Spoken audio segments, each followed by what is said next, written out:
안녕하세요. 반갑습니다. 저는 보트릭교회를 섬기는 김현수입니다. 오늘은 다섯째 날 1월 26일 목요일입니다. 오늘 살펴볼 내용은 특별계획, 큰 병에서 드리기입니다. 우리 함께 기도드리고 시작하겠습니다. 저희들을 사랑하시는 아버지 하나님, 오늘도 주님 앞에 나와서 주님의 말씀을 함께 살필 수 있도록 은혜로 허락하여 주셔서 감사합니다. 저희들의 마음과 생각은 늘 원이지만 저희들의 가슴 속에 있는 아직도 주님께 향한 사랑이 부족하여 끊임없이 갈등하고 있는 어리석고 미련한 저희들을 용서하여 주시고 새롭게 하여 주시옵소서. 저희들의 마음이 온전히 주님께 부합되고 주님을 닮아가기 위하여 기꺼이 자신을 포기할 수 있는 믿음의 사람들이 되게 인도하여 주옵소서. 매일 매순간 어떻게 하면 주님께 기쁘게 해드릴까 고민하며 생각하는 사람들이 되게 도와주시고 진정한 사랑을 주님께 드릴 수 있는 주님의 귀한 자녀들이 되게 도와주시옵소서. 주님, 매일매일을 주님과 함께 동행함으로 주님을 닮아가는 주님의 자녀로서 살아갈 때 주님, 우리 주변에 주님의 사랑을 실천할 수 있는 사람들을 허락하시사 주의 거룩하신 은혜와 능력으로 늘 함께하여 주심을 경험하고 채워주시는 주님의 풍성한 은혜를 경험할 수 있도록 도와주시옵소서. 주의 크신 사랑이 또한 오늘 아침에 주님 앞에 간절한 마음으로 기도의 제목을 가지고 주님 앞에 기도를 드리는 주의 자녀들에게 함께하여 주셔서 그들의 필요를 주님께서 아시오니 채워주시고 그들의 형편을 주님께서 아시오니 인도하여 주시며 많은 사람들을 통하여 도움을 얻을 수 있도록 도와주시고 주의 거룩하신 섭리와 은혜에 따라 가장 귀한 교훈들과 주님만을 바라보며 살아가는 믿음의 삶을 살아갈 수 있도록 주여 늘 함께하여 주시옵소서. 오늘 이 아침 시작하는 시간입니다. 마치는 시간까지 오직 주님께서 저희들과 함께하여 주심으로 주님의 말씀만을 분명하게 깨달을 수 있는 귀한 저희들 되게 도와주시옵기를 예수님의 이름으로 기도드립니다. 아멘. 연구에 의하면 사람들의 자산 중 약 9%만이 유동적이며 즉시 현금으로 사용될 수 있는 것으로 나타났습니다. 일반적으로 현금, 수표, 저축, 단기자금, 시장, 펀드 등이 유동자산으로 간주됩니다. 우리 자산의 대부분을 차지하는 약 91%는 집, 농촌일 경우에 가축 또는 짧은 시간 안에 현금화하기 어려운 곳에 투자되어 있습니다. 유동자산과 비유동자산의 비율 차이는 동전 1000개를 각기 다른 2개의 병에 넣어두는 것으로 설명할 수 있습니다. 10개의 동전이 1%를 나타낸다고 했을 때 작은 병에 들어있는 90개의 동전은 9%의 유동자산을, 큰 병에 들어있는 910개의 동전은 91%의 비유동자산을 나타냅니다. 대부분 사람들은 작은 병에 들어있는 것, 즉 유동자산을 가지고 헌금이나 기부를 합니다. 그런데 성경에는 큰 병에서 꺼내드린 이야기가 많이 기록되어 있습니다. 마가복음 14장 3절에서 9절에 있는 말씀과 요한복음 12장 2절에서 8절에 있는 말씀은 같은 사건을 보여주고 있습니다. 마가복음 14장에 있는 말씀은 예수께서 베다니 문둥이 시몬의 집에서 식사하실 때에 한 여자가 매우 값진 향유 곧 순전한 나드 한 옥합을 가지고 와서 그 옥합을 깨뜨리고 예수의 머리에 부으니 어떤 사람들이 분내어 서로 말하되 무슨 의사로 이 향유를 허비하는가? 이 향유를 300데나리온 이상에 팔아 가난한 자들에게 줄 수 있었겠도다 하며 그 여자를 책망하는지라. 예수께서 가라사대 가만두어라. 너희가 어찌하여 저를 괴롭게 하느냐? 저가 내게 좋은 일을 하였느니라. 가난한 자들은 항상 너희와 함께 있으니 아무 때라도 원하는 대로 도울 수 있거니와 나는 너희와 항상 함께 있지 아니하리라. 저가 힘을 다하여 내 몸에 향유를 부어 내 장사를 미리 준비하였느니라. 내가 진실로 너희에게 이르노니 온 천하에 어디서든지 복음이 전파되는 곳에는 이 여자의 행한 일도 말하여 저를 기념하리라 하시니라. 요한복음 12장에는 거기서 예수를 위하여 잔치할세 마르다는 이를 보고 나사로는 예수와 함께 앉은 자 중에 있더라. 마리아는 지극히 비싼 향유 곧 순전한 나드 한 근을 가져다가 예수의 발에 붓고 자기 머리털로 그의 발을 씻으니 향유 냄새가 집에 가득하더라. 제자 중 하나로서 예수를 잡아줄 가룟 유다가 말하되 이 향유를 어찌하여 300데나리온에 팔아 가난한 자들에게 주지 아니하였느냐 하니 이렇게 말함은 가난한 자들을 생각함이 아니요 저는 도적이라 돈꾀를 맞고 거기 넣은 것을 훔쳐 가밀어라. 예수께서 가라사대 저를 가만두어 나의 장사할 날을 위하여 이를 두게 하라. 가난한 자들은 항상 너희와 함께 있거니와 나는 항상 있지 아니하리라 하시니라. 시몬의 집에서 있었던 잔치의 주인공들은 누구였을까요? 예수님을 잡아 죽일 업무들이 예루살렘에서 진행되고 있는 동안 예수님과 제자들은 시몬의 잔치에 초대되었습니다. 식탁에서 구조는 시몬과 나사로와 같이 앉으셨는데 한편에는 흉악한 질병에서 고침을 받은 시몬이 앉았고 다른 편에는 죽음에서 살리심을 받은 나사로가 앉아 있었습니다.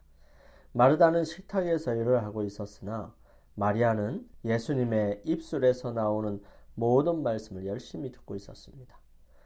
예수님께서 은혜로서 그의 죄를 용서하시고 또한 오라비를 무덤에서 불러내셨으므로 마리아의 마음은 감사로 가득 차 있었습니다.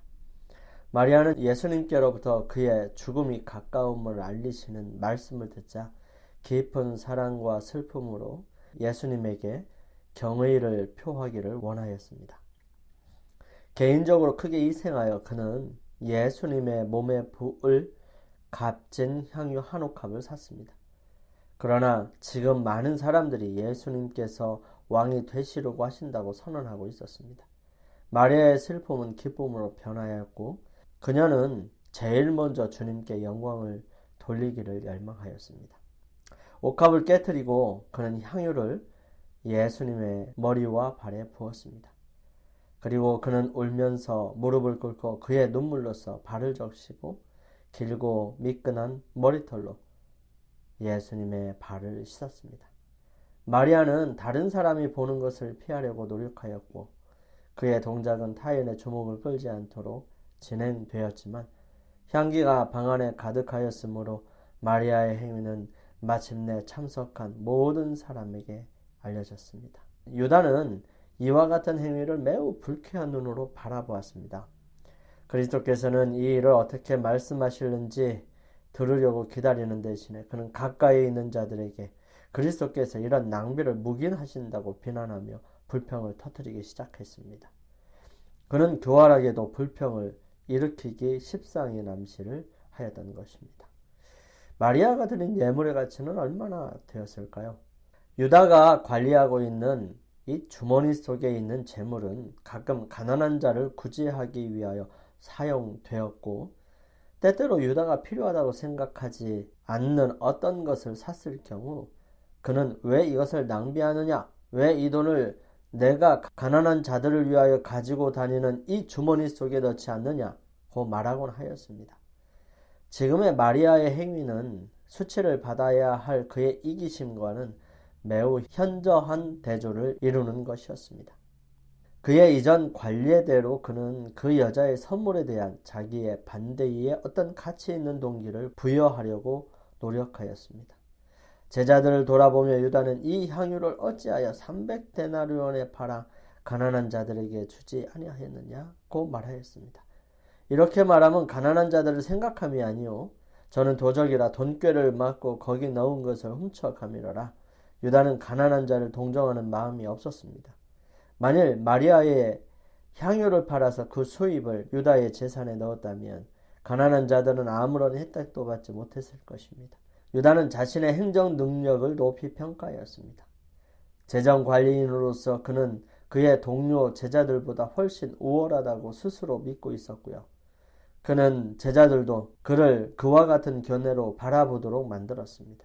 유다는 그들에게 신임을 받았고요. 그들 중에서 큰 영향력을 행사하고 있었습니다. 가난한 자를 동정한다는 말로 그는 그들을 속였습니다.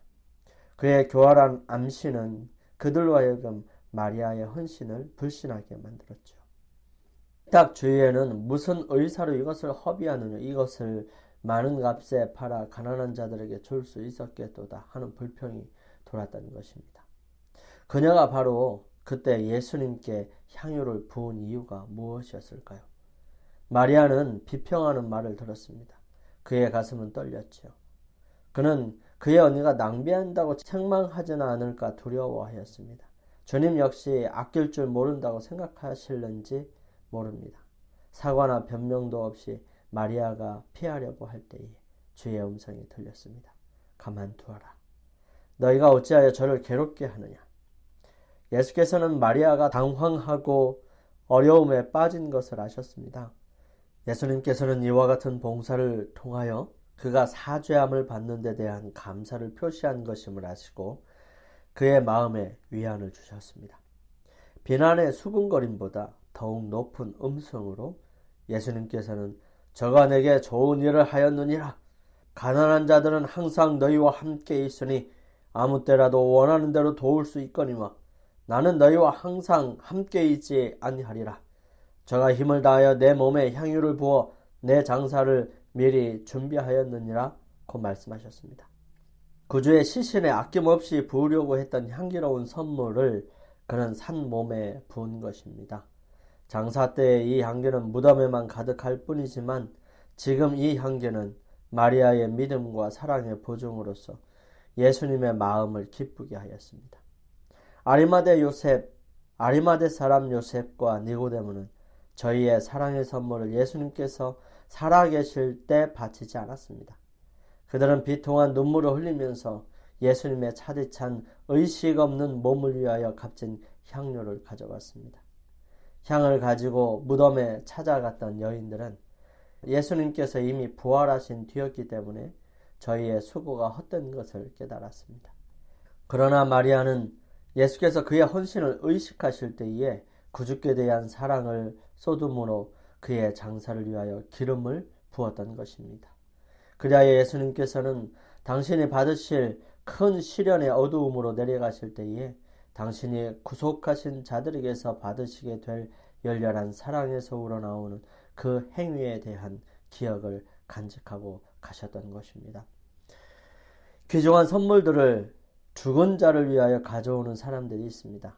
그들은 차디차고 말 없는 시체 위에 둘러서서 거리낌 없이 사랑의 말들을 합니다. 보지도 못하고 듣지도 못하는 사람에게 자비와 감사와 애착 등의 말들을 아낌없이 쏟아 놓습니다. 필요한 심령이 그것들을 매우 필요로 할 때에 귀가 들을 수 있고 마음이 느낄 수 있을 때에 이와 같은 말을 하였더라면 그 언행의 향기는 얼마나 값진 것이 되었을까요? 마리아가 드린 예물은 300데나리온, 즉 1년치 급여에 해당하는 가치를 지닌 것이었습니다. 그것은 분명 큰 병에서 드린 예물이었습니다. 이 사건이 있고 난 뒤에 유다는 마리아가 드린 것의 3분의 1이 조금 더 되는 정도의 금액인 은 30개에 예수님을 배반했습니다.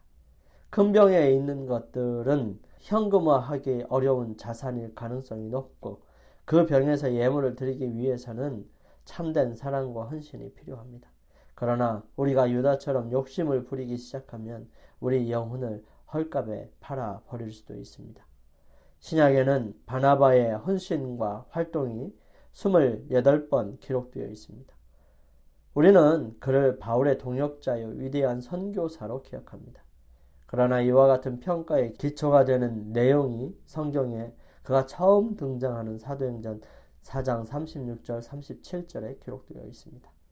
구브로에서 난 레위 족인이 있으니 이름은 요셉이라 사도들이 일컬어 바나바 번역하면 권위자라 하니 그가 밭이 있음에 팔아 값을 가지고 사도들의 발 앞에 두니라. 하나님의 성령이 생애를 지배할 때에는 언제나 그러할 것입니다. 그들의 마음이 그리스도의 사랑으로 충만한 사람들은 우리를 위하여 가난하게 되셨고 그분의 가난함을 통하여 우리를 부유하게 하신 그리스도의 모본을 따르게 될 것입니다. 돈, 시간, 영향력 등 저희가 하나님의 손에서 받은 모든 선물들은 복음 사업을 발전시키는 방편으로 사용될 때에만 가치가 있을 것입니다. 초대 교회에서는 그러하였습니다. 그리고 오늘날 교회에서도 교인들이 성령의 능력을 통하여 세상 사물에 대한 그들의 애착을 버리게 될 때 그들은 기쁨으로 동료 인간들에게 복음을 전하고자 희생하게 될 것이고 그들이 선포한 진리는 듣는 이들에게 유력한 감화를 끼치게 될 것입니다. 우리는 여기에서 그가 드린 큰 병에서 드린 예물들을 보게 됩니다.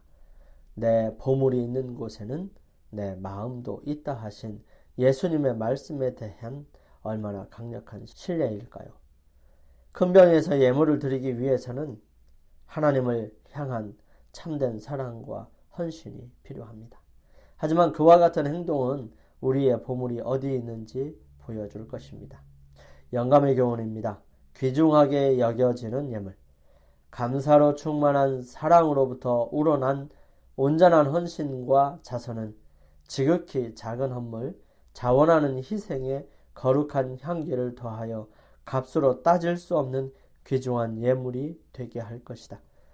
그러나 우리가 드릴 수 있는 모든 것을 자원하는 마음으로 우리 구속주께 드렸을지라도 비록 그것이 우리에게 매우 가치 있는 것일지라도 우리가 하나님께 대한 진 감사의 빚을 사실 그대로 볼 수 있다면 우리가 드린 모든 것은 우리에게 매우 불충분하고 보잘것없는 것으로 보일 것이다. 교회증언 3권 397페이지에 있는 말씀입니다. 우리 함께 기도드리겠습니다. 사랑의 아버지 하나님, 때때로 하나님과 하나님의 교회를 위해 큰 재정적 헌신이 필요할 때가 있습니다. 현실을 바라보면 쉽지 않을 수도 있지만 믿음으로 내딛는 과감한 발걸음을 통해 성경의 약속이 저의 삶을 통해 이루어지는 기적을 목격하게 도와주옵소서. 주님, 오늘도 주님 안에서 승리하기를 원합니다. 함께 하셔서 이루어 주시고 역사하여 주시옵소서. 저희들을 사랑하시는 예수님의 이름으로 간절히 기도드립니다. 아멘. 오늘 하루를 승리하시고 또 승리하기 위하여 주님께로부터 능력을 받기 위해 주님께 머무는 시간을 개인적으로 갖게 되기를 바랍니다. 저는 내일 아침 이 시간 다시 찾아뵙겠습니다. 감사합니다.